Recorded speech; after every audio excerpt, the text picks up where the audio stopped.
مصر کے اندر حضرت موسیٰ علیہ السلام نے ایک کبتی کو تھپڑ مار دیا تھا۔ قرآن مجید کے دامن میں یہ واقعہ موجود ہے۔ تو آپ کی جلالت اور آپ کے زور کی تاب نہ لاتے ہوئے وہ وہیں ڈھیر ہو گیا اور اس کی موت واقع ہو گئی۔ تو مصر کے حالات کشیدہ ہو گئے اور حضرت موسیٰ علیہ السلام کو مصر چھوڑنا پڑا۔ تو وہ شہر مدین کی جانب جا رہے تھے کہ راستے کے اندر ایک کنواں تھا، وہاں کچھ لوگ اپنے جانوروں کو پانی پلا رہے تھے۔ تو حضرت موسیٰ نے دیکھا کہ دو پردہ دار خواتین ہیں، وہ اپنے جانوروں کو ایک سمت لیے کھڑی ہیں۔ سمجھ گئے کہ مردوں کے ہجوم میں آنا نہیں چاہ رہی، ان کا حیا مانے ہے۔ تو آگے بڑھے اور ان کے جانور ہانکے اور ان کو سیراب کیا اور پھر ان کی جانب ہانک دیے۔ وہ واپس گئیں اور اپنے والد بزرگوار سے کہا کہ ایک سال نوجوان جس کی آنکھوں میں شرم و حیا تھا، اس نے ہمارے ساتھ یہ مہربانی کی۔ تو ان کے والد گرامی نے کہا کہ جاؤ اس کو بلا کے لاؤ۔ قرآن مجید میں اس کا ذکر کیا گیا۔ فجاءتہ احداہما تمشی علی استحیاء، ان میں سے ایک خاتون حیا میں سمٹی ہوئی حاضر ہوئی۔ اس نے کہا کہ ہمارے والد گرامی آپ کو بلاتے ہیں، آپ نے ہمارے ساتھ جو مہربانی کی ہے اس کا وہ اجر دینا چاہتے ہیں۔ تو حضرت موسیٰ علیہ السلام ان کے ساتھ چلے گئے، اور جب گئے تو یہ گھر تھا حضرت شعیب علیہ السلام کا، اور یہ صاحبزادیاں حضرت شعیب علیہ السلام کی تھیں۔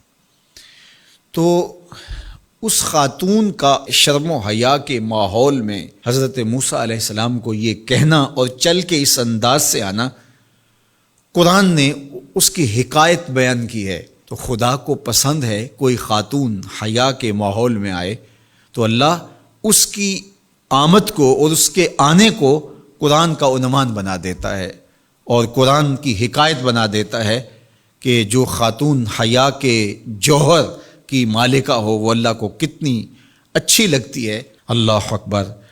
حضرت نبی اکرم صلی اللہ علیہ وآلہ وسلم کا فرمان حیا کے حوالے سے، الحیاء من الایمان، حیا ایمان سے ہے۔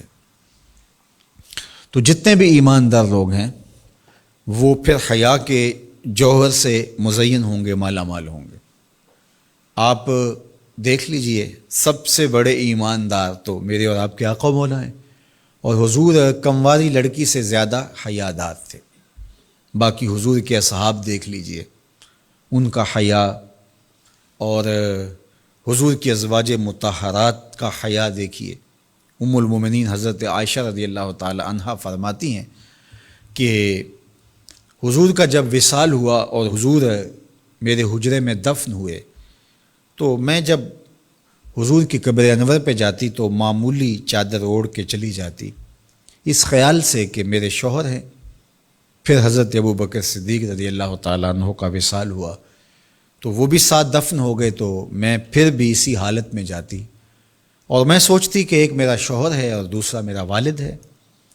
کہا پھر حضرت عمر رضی اللہ تعالیٰ عنہ کا انتقال ہوا اور وہ بھی ساتھ مدفون ہوئے۔ تو حضرت ام المومنین فرماتی ہیں کہ اب جب میں جاتی تو میرا جانے کا انداز مختلف تھا۔ فواللہ ما دخلت الا وانا مشدودۃ علی ثیابی حیاء من عمر۔ کہا اب جب بھی میں جاتی تو خوب اوڑھنی اوڑھ کے اور چادر لے کے جاتی، مجھے عمر سے حیا آتی۔ یہ ام المومنین کا انداز زندگی ہے۔ مخدرات اسلام کو اس سے سیکھنا چاہیے۔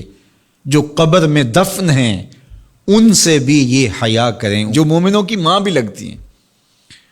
اور آج یہ دلائل دیے جائیں کہ پردہ تو جناب دل کا ہوتا ہے، چہرے کا پردہ تو نہیں ہے۔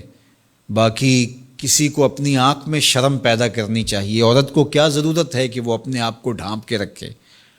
اب ام المومنین کا عمل یہ ہے کہ فرماتی ہیں کہ میں اپنے آپ کو خوب سمیٹ کے جاتی حیاء من عمر۔ عمر قبر میں ہیں لیکن ام المومنین فرماتی ہیں مجھے پھر بھی حیا آتی۔ اور حضرت سیدہ طیبہ طاہرہ حضرت فاطمہ الزہرا رضی اللہ تعالی عنہا نے کہا کہ عورت کے لیے بہترین پردہ یہ ہے کہ اس کو کوئی غیر مرد نہ دیکھے اور وہ غیر مرد کو نہ دیکھے۔ تو جب یہ ہمارا دین ہمیں سکھاتا ہے اور حیا کا یہ سبق دیتا ہے، بڑوں سے حیا کرنے کی تلقین کی گئی، اللہ سے حیا کرنے کی، اس کے رسول سے حیا کرنے کی تلقین کی گئی۔ صحابہ فرماتے ہیں بعض اوقات ہم کچھ پوچھنا چاہتے ہوتے تھے اور حضور کے حیا کی وجہ سے ہم ایک عرصہ تک وہ بات نہیں پوچھ پاتے تھے۔